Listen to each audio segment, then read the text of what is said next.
আল্লাহ বান্দা জপ আল্লাহ আল্লাহ, আল্লাহর বান্দা জপ আল্লাহ আল্লাহ, আল্লাহর বান্দা জপ আল্লাহ আল্লাহ। ইলাহা ইল্লাল্লাহ লা ইলাহা ইল্লাল্লাহ লা ইলাহা ইল্লাল্লাহ মুহাম্মাদুর রাসূলুল্লাহ সাল্লাল্লাহু আলাইহি ওয়াসাল্লাম। যখন লা ইলাহা ইল্লাল্লাহ বলবেন নিজের গুনাহগুলোর মধ্যে কোনো বিরান্তি নেই। 24 আওয়ার্স করতে করতে তারা এই পর্যন্ত গেছে, জিরিয়া যায় না। আমরা তো চাই জিরিয়া, মানে জিরিয়া সবকিছু বেরা দিতে। কারণ এখন ডিজিটাল, খালি ডাক দিলে বলে হনে। ডিজিটাল মানে ডাক দিলেই হনে। আল্লাহ থাকছে আর কি, কারো ক্ষতি নাই তো আল্লাহ। আমি 10টা দেখি দেখুন আল্লাহ রে, আল্লাহ রে ইন্দালে যার যার ইন্দালে, কারণ যার যার কবর তার তার সাথী, এটা মনে রেখে যে যা কামাই করবো।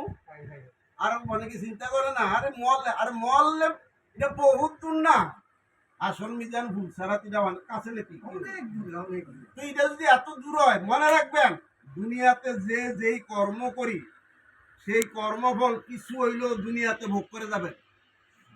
মাফ হইতেন না, দুনিয়ার থেকে এটা ভোগ করে আর পরে হেন কি হয় এটা পরের ব্যাপার। দুনিয়াতে যে যে কর্ম করি এই কর্মফল ভোগ করে দিতে হবে। আমি তেঁতুল গাছ লাগাই আম খাওয়ার চিন্তা করতে পারবো না। এই জন্য খুব সাবধান।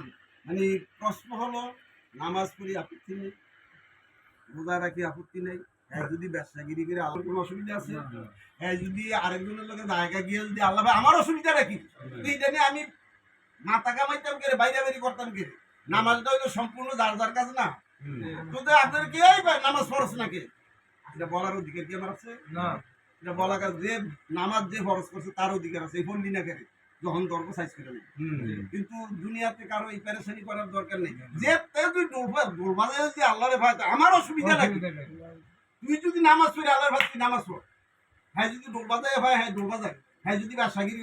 এবার দিন একটা কোটেশনে করছি, ইসরায়েলি এক দরবেশ, ইসরায়েলি এক দরবেশ, তো ওখানে একটা বাইজি, মানে বাইজিরে কি কয় নর্তকী, নর্তকী না, এই যে ড্যান্সার না, পতিতালয়, পতিতা, এমন সুন্দরী পতিতা, মানে দরজার মধ্যে বইয়া থাকে আর যে দেয় সেইটার লিগে পাগল হয়, লাগে 10 টাকা। কয়েক হাজার বছরের আগের কথা বলতেছি, ইসরায়েলি। তখন ওদিক দিয়া এক ইসরায়েলি দরবেশ যাইতে আছে, মানে এইটা দরবেশের মন কাছে দুর্বলে যথেষ্ট চেষ্টা করতেছি ফিরানোর জন্য, কিন্তু ফিরাইতে পারতেছে না। শেষ পর্যন্ত দরবেশের কিছু আছে, যা আছে বেচা 10 টাকা জোগাড় ফিরে গেছে। যাওয়ার পরে বেরিয়ে কইতেছে টাকাটা আমার লোকের কাছে দিয়ে আসে, দিয়া বেরির ঘর গেছে, বেরির ঘর গিয়া যাওই কথাবার্তা আমি প্রয়োগ করতেছে, কিন্তু এক সময় বেরিয়ে ধরতে গেছে, ধরতে গিয়া তার মানে যেটা আছে এটা মানে গেছে উপরের দিকে গিয়া এখন পাগল হয়ে আছে বাইরে যাওয়ার জন্য, মানে সে থরথরে তার আগা হইতে মাথা পর্যন্ত কাঁপতেছে।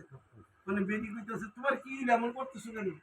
তাই আমার আল্লাহর ভয় এসে গেছে, তুমি আমার ছেড়ে দাও, আমি আর এমন থাকতে পারতেছি না। কারণ তুই এমন বেড়া তো দেখিনি, এমন পুরুষ তো দেখিনি, তুই কি এই জায়গা প্রথম আইসি? কয় প্রথমই এসি। তো শেষ পর্যন্ত কয় আর যা দিছি তোর এটি সত্য, কিন্তু আমি যাইতেছি।